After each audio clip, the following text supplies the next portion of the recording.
Japan ജീവിക്കാൻ ഏറ്റവും നല്ല രാജ്യമാകാനുള്ള 3 കാരണങ്ങൾ. ഒന്നാമതായി, നാണയങ്ങൾ അലക്കുന്ന ആശയം ജപ്പാനിൽ ഇതിനകം തന്നെ വളരെ പ്രചാരത്തിലുണ്ട്. എന്നാൽ ഏറ്റവും രസകരമായ കാര്യം അവർക്ക് സ്നീക്കർ വാഷിംഗ് മെഷീനുകൾ പോലും ഉണ്ട് എന്നതാണ്. സ്നീക്കറുകൾക്കായി മാത്രം പ്രത്യേകം രൂപകൽപ്പന ചെയ്തിരിക്കുന്നവയാണ് ഈ മെഷീനുകൾ. നിങ്ങൾക്ക് അകത്ത് മറ്റ് പാദരക്ഷകൾ വെക്കാൻ കഴിയില്ല. നിങ്ങളുടെ വൃത്തികെട്ട സ്നീക്കറുകൾ മെഷീനിൽ വയ്ക്കുകയും ഒരു നാണയം തിരുകുകയും ചെയ്താൽ മതി. അത് യാന്ത്രികമായി കഴുകി ഉണക്കുകയും ചെയ്യും. അകത്ത് ഷൂസിന് കേടുപാടുകൾ വരുത്താതെ തന്നെ ഷൂസ് പൂർണ്ണമായും വൃത്തിയാക്കുന്ന മൃദുവായ ബ്രഷ് റോളറുകൾ ഉണ്ട്. രണ്ടാമതായി, യുഎസ്എയെ കുറിച്ച് എനിക്കറിയില്ല, പക്ഷേ ജപ്പാനിൽ ഒരു സാധാരണ ഉബർ പോലും ഒരു റോൾസ് റോയ്സിനെ പോലെ തോന്നുന്നില്ല. ഈ ടാക്സികൾ ഓട്ടോമാറ്റിക് വാതിലുകളോടെയാണ് വരുന്നത്. അതിനാൽ നിങ്ങൾ അവ സ്വയം തുറക്കുകയോ അടക്കുകയോ ചെയ്യേണ്ടതില്ല. അകത്ത് സൗജന്യ വൈഫൈ, പോപ്പ് അപ്പ് ടേബിളുള്ള ഒരു ആംറസ്റ്റ്, കപ്പ് ഹോൾഡറുകൾ, നിങ്ങളുടെ ഫോണിനായി ചാർജിംഗ് കേബിളുകൾ, നിങ്ങളുടെ പ്രിയപ്പെട്ട ഷോകൾ കാണാൻ സീലിംഗിൽ ഒരു ചെറിയ ടിവി സ്ക്രീൻ എന്നിവ നിങ്ങൾക്ക് കാണാം. ഏറ്റവും നല്ല ഭാഗം രാത്രിയിലാണ്. നിറം മാറ്റുന്ന നിയോൺ ലൈറ്റുകൾ ഉപയോഗിച്ച് സീലിംഗ് പ്രകാശിക്കുന്നത് നിങ്ങൾക്ക് പൂർണ്ണമായ ആഡംബര അന്തരീക്ഷം നൽകുന്നു. മൂന്നാമതായി, ഇത് ശരിക്കും എന്റെ ഹൃദയം കീഴടക്കി. ടോക്കിയോയിൽ സോക്സ് ചലഞ്ച് എന്നൊരു രസകരമായ പ്രവണതയുണ്ട്. ഈ ചലഞ്ചിൽ ആളുകൾ പുത്തൻ വെളുത്ത സോക്സുകൾ ധരിച്ച് ടോക്കിയോ നഗരത്തിലെ തിരക്കേറിയ തെരുവുകളിലൂടെ ഷൂസ് ഇല്ലാതെ നടക്കുന്നു. സോക്സ് അഴിച്ചുമാറ്റുമ്പോൾ കുറച്ചുനേരം നടന്നതിനു ശേഷം അവ പഴയതുപോലെ തന്നെ വൃത്തിയുള്ളതായി മാറുന്നു.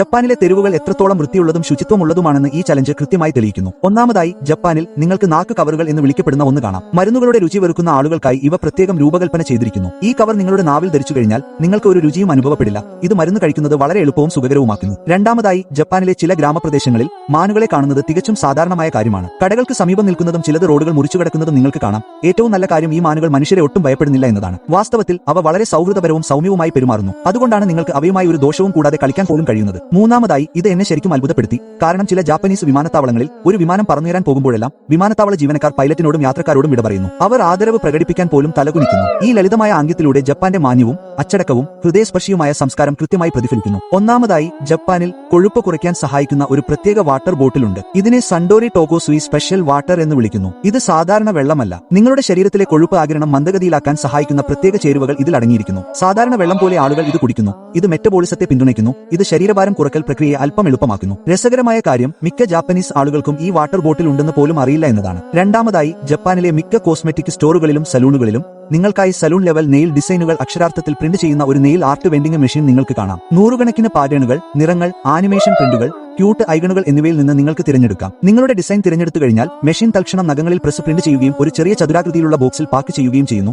അത് നിങ്ങൾക്ക് ഡിസ്പെൻസിംഗ് സ്ലോട്ടിൽ നിന്ന് ശേഖരിക്കാൻ കഴിയും. ബോക്സിനുള്ളിൽ നിങ്ങൾക്ക് ഒന്നിലധികം നെയിൽ വലുപ്പങ്ങളും കൃത്യമായി ക്രമീകരിച്ച ഡിസൈനുകളും ലഭിക്കും. അതിനാൽ നിങ്ങൾക്ക് അവ നേരിട്ട് നിങ്ങളുടെ നഖങ്ങളിൽ പ്രയോഗിക്കാൻ കഴിയും. ഒന്നാമതായി, ജപ്പാനിലെ വസ്ത്രശാലകളിൽ സ്ത്രീകൾക്കായി ഒരു സവിശേഷ സംവിധാനമുണ്ട്. വസ്ത്രം മാറുന്ന മുറികൾക്കുള്ളിൽ മേക്കപ്പ് സംരക്ഷണത്തിനായി പ്രത്യേകം നിർമ്മിച്ച നേർത്ത മുഖംമൂടി അവർ നൽകുന്നു. ഒരു സ്ത്രീ വസ്ത്രങ്ങൾ ധരിക്കാൻ ശ്രമിക്കുമ്പോൾ അവളുടെ മേക്കപ്പ് വസ്ത്രങ്ങളിൽ പറ്റിപ്പിടിക്കാതിരിക്കാനും മുഖം വൃത്തിയായി സൂക്ഷിക്കാനും അവൾ ഈ കവർ ധരിക്കുന്നു. ഈ ചെറിയ ആശയം ജപ്പാന്റെ വലിയ ചിന്തയെ ശരിക്കും കാണിക്കുന്നു. രണ്ടാമതായി, ടോക്കിയോയിലെ സബ്വേ സ്റ്റേഷനുകളിൽ കൊക്കോ ഡെസ്ക് എന്ന ഒരു അതുല്യമായ കണ്ടുപിടുത്തം നിങ്ങൾക്ക് കാണാം.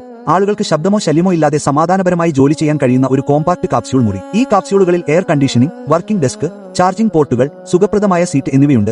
അതിനാൽ ആളുകൾക്ക് അവരുടെ ഓഫീസ് ജോലി പൂർത്തിയാക്കാനോ ട്രെയിനിനായി കാത്തിരിക്കുമ്പോൾ ഓൺലൈൻ മീറ്റിംഗുകളിൽ പങ്കെടുക്കാനോ കഴിയും. ഇത് തികച്ചും അർത്ഥവത്താണ്. മൂന്നാമതായി, ജപ്പാനിലെ മിക്ക ടോയ്ലറ്റുകൾക്കും പുറത്ത് ഏതൊക്കെ ടോയ്ലറ്റുകൾ കൈവശപ്പെടുത്തിയിരിക്കുന്നുവെന്നും ഏതൊക്കെ ടോയ്ലറ്റുകൾ സൗജന്യമാണെന്നും കാണിക്കുന്ന ഒരു ഡിജിറ്റൽ ഇൻഡിക്കേറ്റർ സ്ക്രീൻ ഉണ്ട്. തിരക്കേറിയ ടോയ്ലറ്റുകളെ ശല്യപ്പെടുത്താതെ ലഭ്യമായ ഒരു ടോയ്ലറ്റ് കണ്ടെത്താൻ ഇത് ആളുകളെ സഹായിക്കുന്നു. ഏറ്റവും ശ്രദ്ധേയമായ ഭാഗം, ചില ടോയ്ലറ്റ് മാപ്പുകളിൽ ബ്രെയിലി അടയാളങ്ങൾ പോലുമുണ്ട്.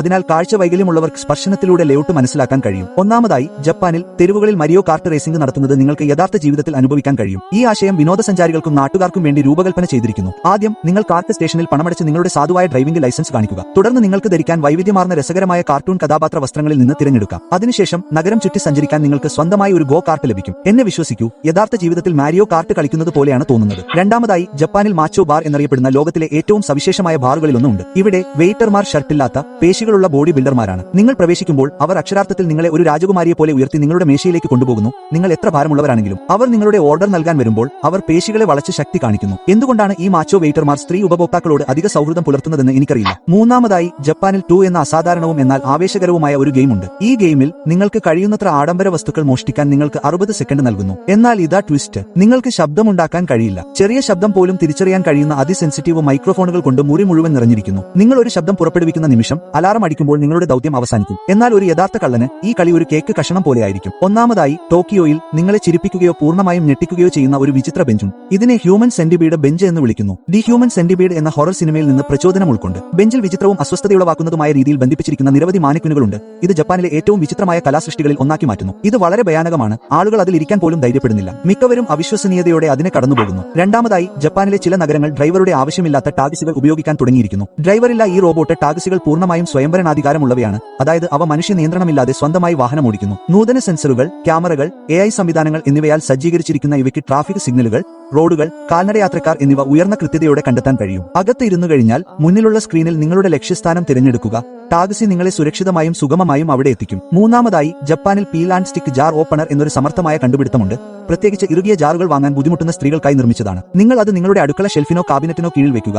നിങ്ങൾക്ക് ഒരു ജാർ തുറക്കാൻ കഴിയാത്തപ്പോഴെല്ലാം ഓപ്പണറിനെതിരെ വളച്ചൊടിക്കുക, അത് ഉടൻ തന്നെ തുറക്കും. ഇത് ജാറുകൾക്ക് മാത്രമല്ല, നെയിൽ പോളിഷ് കുപ്പികൾ അല്ലെങ്കിൽ ഏതെങ്കിലും വൃത്തികെട്ട മൂടികൾ തുറക്കുന്നതിനും ഇത് തികച്ചും പ്രവർത്തിക്കുന്നു. ഒന്നാമതായി, ജപ്പാനിൽ മാഗസിൻ സ്റ്റോറുകൾ മാസികകൾ വിൽക്കുന്നില്ല. അവ ഉള്ളിൽ ഒളിപ്പിച്ച സമ്മാനങ്ങളും നൽകുന്നു. മിനി മേക്കപ്പ് കിറ്റുകൾ, ഭംഗിയുള്ള ഹാൻഡ് ബാഗുകൾ അല്ലെങ്കിൽ ചിലപ്പോൾ ചെറിയ ഗാഡ്ജറ്റുകൾ പോലുള്ള ഒരു സർപ്രൈസ് ഇനം എല്ലാ മാസികകളിലും ഉൾപ്പെടുന്നു. വായനയ്ക്കായി മാത്രമല്ല, സൗജന്യ സമ്മാനം ലഭിക്കുന്നതിന്റെ ആവേശത്തിനും വേണ്ടി ആളുകൾ മാഗസിനുകൾ വാങ്ങുന്ന തരത്തിൽ ഉപഭോക്താക്കളെ ആകർഷിക്കുന്നതിനാണ് ഈ സംവിധാനം രൂപകൽപ്പന ചെയ്തിരിക്കുന്നത്. രണ്ടാമതായി, ജപ്പാനിൽ മാത്രമേ ആളുകൾക്ക് സ്വന്തമായി ഇഷ്ടാനുസൃത കിറ്റ്കാറ്റ് സൃഷ്ടിക്കാൻ കഴിയുന്ന അതുല്യമായ കിറ്റ്കാറ്റ് സ്റ്റോറുകൾ നിങ്ങൾക്ക് കണ്ടെത്താൻ കഴിയൂ. നിങ്ങൾ സ്റ്റോറിൽ പ്രവേശിക്കുമ്പോൾ മച്ച, സ്ട്രോബെറി, നട്ട്സ് തുടങ്ങി നിരവധി രസകരമായ ഓപ്ഷനുകൾ പോലുള്ള എല്ലാ ടോപ്പിംഗുകളും രുചികളും പട്ടികപ്പെടുത്തുന്ന ഒരു പേപ്പർ നിങ്ങൾക്ക് ലഭിക്കും. നിങ്ങളുടെ പ്രിയപ്പെട്ട ചേരുവകളിൽ ടിക്ക് ചെയ്താൽ മതി. അവിടെയുള്ള തൊഴിലാളികൾ ശ്രദ്ധയോടെയും വൃത്തിയോടെയും നിങ്ങളുടെ വ്യക്തിഗതമാക്കിയ കിറ്റ്കാറ്റ് തയ്യാറാക്കുന്നു. ഇത് യഥാർത്ഥത്തിൽ അതിശയിപ്പിക്കുന്നതാണ്. നിങ്ങൾ ഇത് പരീക്ഷിച്ചു നോക്കുമോ? മൂന്നാമതായി, ക്രിസ്മസ് സമയത്ത് ജപ്പാനിലെ കൊക്കക്കോള ഒരു ലിമിറ്റഡ് എഡിഷൻ കുപ്പി പുറത്തിറക്കുന്നു. അത് ഒറ്റനോട്ടത്തിൽ പൂർണ്ണമായും സാധാരണമായി തോന്നും. എന്നാൽ നിങ്ങൾ സ്റ്റിക്കർ ഊരിക്കഴിഞ്ഞാൽ ഓരോ കുപ്പി സ്റ്റിക്കറും വ്യത്യസ്തമായ ഒരു ക്രിസ്മസ് തീം ഡിസൈൻ വെളിപ്പെടുത്തുന്നു. ഏറ്റവും രസകരമായ കാര്യം, നിങ്ങൾ സ്റ്റിക്കർ പൂർണ്ണമായും അഴിക്കുമ്പോൾ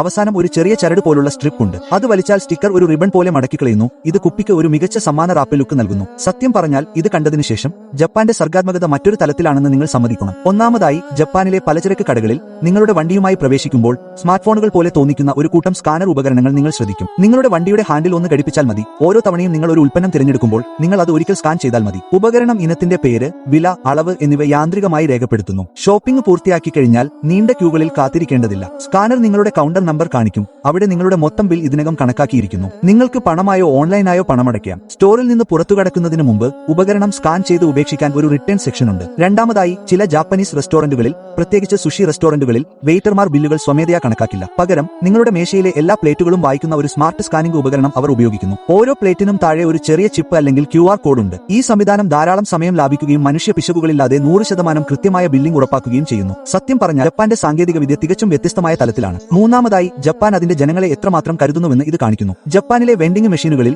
നിങ്ങൾക്ക് ജെല്ലി വെള്ളം കാണാം. ഇത് സാധാരണ വെള്ളം പോലെ കാണപ്പെടുന്നു. പക്ഷേ നിങ്ങൾ കുപ്പി കുലുക്കിക്കഴിഞ്ഞാൽ അത് തൽക്ഷണം ഒരു ജെല്ലിക്ക് ടെക്സ്ചറായി മാറുന്നു. സാധാരണ വെള്ളം വിഴുങ്ങാൻ പാടുപെടുന്ന അല്ലെങ്കിൽ കുടിക്കുമ്പോൾ പലപ്പോഴും ശ്വാസമുട്ടുന്ന ആളുകൾക്കായി ഇത് പ്രത്യേകിച്ച് നിർമ്മിച്ചതാണ്. ജെല്ലി ഘടന സാവധാനത്തിലും സുരക്ഷിതമായും വിഴുങ്ങാൻ എളുപ്പമാക്കുന്നു. ചില പതിപ്പുകളിൽ നാരങ്ങ അല്ലെങ്കിൽ പഴസത്ത പോലുള്ള നേരിയ സുഗന്ധങ്ങൾ പോലുമുണ്ട്. ഇത് കൂടുതൽ ആസ്വാദികരമാക്കുന്നു. ഒന്നാമതായി, ജപ്പാനിലെ കൺവീനിയൻസ് സ്റ്റോറുകളിലും പൊതുസ്ഥലങ്ങളിലും AI ഉപയോഗിച്ച് പ്രവർത്തിക്കുന്ന ഒരു സ്മാർട്ട് ട്രാഷ് ക്യാൻ നിങ്ങൾക്ക് കാണാം. നിങ്ങൾ ഏതുതരം മാലിന്യമാണ് വലിച്ചെറിയുന്നതെന്ന് ഈ ബിന്നിന് യാന്ത്രികമായി മനസ്സിലാക്കാൻ കഴിയും. ഇതിൽ ബിൽറ്റ് ഇൻ സെൻസറുകളും പ്ലാസ്റ്റിക്, ക്യാനുകൾ, കുപ്പികൾ അല്ലെങ്കിൽ പൊതുവായ മാലിന്യങ്ങൾ പോലുള്ള ഇനങ്ങൾ തിരിച്ചറിയുന്ന ഒരു ഇമേജ് റെക്കഗ്നിഷൻ സിസ്റ്റവുമുണ്ട്. നിങ്ങൾ നിങ്ങളുടെ മാലിന്യം മുകളിൽ വെക്കുക, മെഷീൻ അത് സ്കാൻ ചെയ്ത് ശരിയായ കമ്പാർട്ട്മെന്റിലേക്ക് അയക്കുന്നു. ഇത് സത്യസന്ധമായി പറഞ്ഞാൽ ദൈനംദിന ജീവിതത്തിൽ AIയുടെ ഏറ്റവും മികച്ച ഉപയോഗങ്ങളിലൊന്നാണ്. രണ്ടാമതായി, കൊറിയയിലെ പൊതു ടോയ്ലറ്റുകളിൽ വേഗത്തിലുള്ള ഓറൽ ഫ്രഷ്നസിനായി നിർമ്മിച്ച ഒരു അതുല്യമായ മൗത്ത് വാഷ് ഡിസ്പെൻസർ നിങ്ങൾക്ക് കാണാം. മെഷീനിനടുത്ത് ചെറിയ ഷോഡിസ് ഡിസ്പോസിബിൾ കപ്പുകൾ സ്ഥാപിച്ചിട്ടുണ്ട്. നിങ്ങൾ ഒരു കപ്പ് എടുത്ത് ഡിസ്പെൻസറിനടിയിൽ പിടിക്കുക, മെഷീൻ യാന്ത്രികമായി ഒരു നിശ്ചിത അളവിൽ മൗത്ത് ഫ്രഷ്നിംഗ് ദ്രാവകം പുറത്തുവിടുന്നു. യാത്രക്കിടയിൽ തൽക്ഷണ ഫ്രഷ്നസ് ആവശ്യമുള്ള ഏതൊരാൾക്കും ഇത് വളരെ സൗകര്യപ്രദവും അനുയോജ്യവുമാണ്. മൂന്നാമതായി, കൊറിയയിലെ പല ബസ് സ്റ്റോപ്പുകളിലും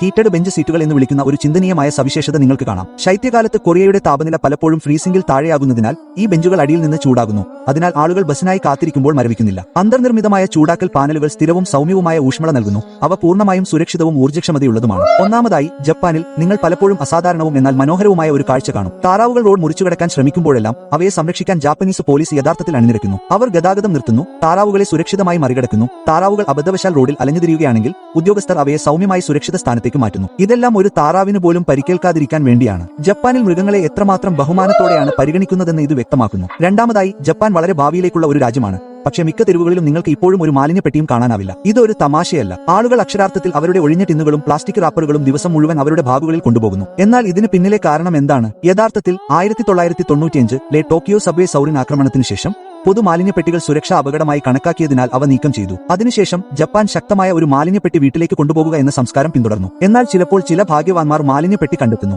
മൂന്നാമതായി, ഇത് ശരിക്കും അതിശയിപ്പിക്കുന്നതാണ്. കാരണം ജാപ്പനീസ് റെയിൽവേ സ്റ്റേഷനുകൾ വികലാംഗരായ യാത്രക്കാരെ സഹായിക്കാൻ വളരെ ചിന്തനീയമായ ഒരു സംവിധാനം ഉപയോഗിക്കുന്നു. വീൽചെയർ ഉപയോഗിക്കുന്ന ഒരാൾക്ക് ട്രെയിനിൽ നിന്ന് ഇറങ്ങാൻ ആഗ്രഹിക്കുമ്പോഴെല്ലാം ജീവനക്കാർ ഉടൻ തന്നെ ഒരു മടക്കാവുന്ന റാമ്പ് കൊണ്ടുവന്ന് ട്രെയിൻ വാതിലിൽ അത് കൃത്യമായി സജ്ജീകരിക്കും. യാത്രക്കാരന് പിന്നീട് യാതൊരു ബുദ്ധിമുട്ടും കൂടാതെ സുഗമമായി പുറത്തിറങ്ങാം. വഴിയിൽ നിങ്ങളുടെ ജന്മദിനം എപ്പോഴാണ്? തീയതി കമന്റുകളിൽ രേഖപ്പെടുത്തുക.